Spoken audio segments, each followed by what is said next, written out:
Hey, honestly, it is an honor to be here. You're going to hear some really great stories. Before we get started, turn to the person next to you. Just thank them on behalf of me for being here. Give them a high five and say, you're awesome. I was at a church convention, and they had a singles breakfast. So I went to this singles breakfast, and I stepped in, and I saw the most beautiful woman I had ever seen. And I thought to myself, who is that? And so she was sitting across, talking to a young man. So, remember, I spent my childhood catching wildlife. This one wasn't going to get away. So I came up behind her, and I looked at this man, and I gave him an intense look, a look I learned from my father. And he suddenly panicked and got up and excused himself. So I moved in. I'll dive out of planes, I swim with sharks in Cuba, I'll hitchhike across foreign countries. I've picked up venomous snakes in Laos. I found a viper and I decided to pick that one up. And my tour guide didn't really like that so much.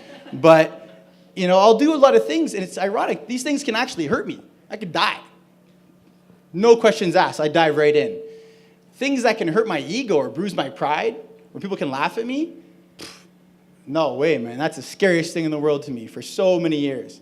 But I admired speakers. I really passionately wanted to be a speaker. I have a message and I want to share it with people.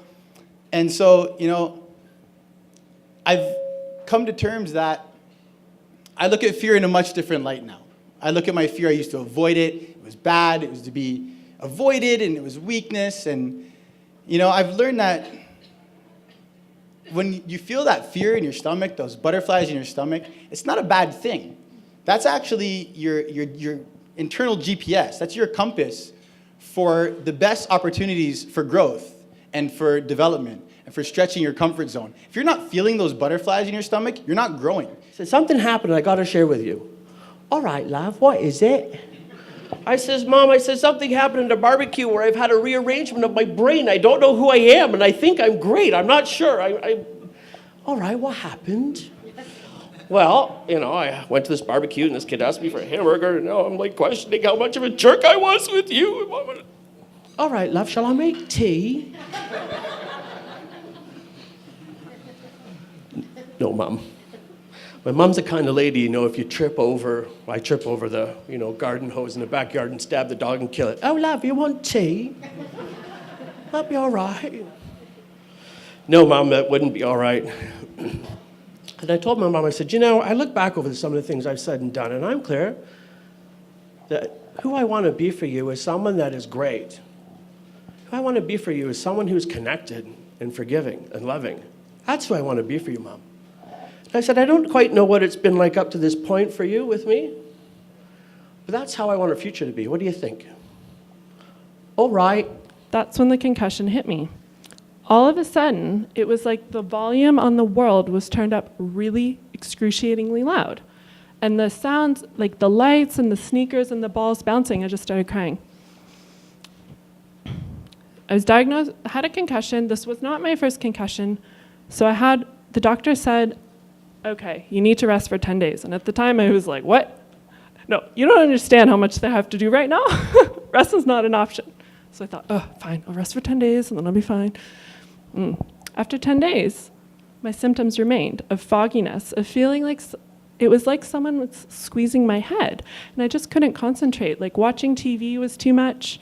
I was really sensitive to everything around me.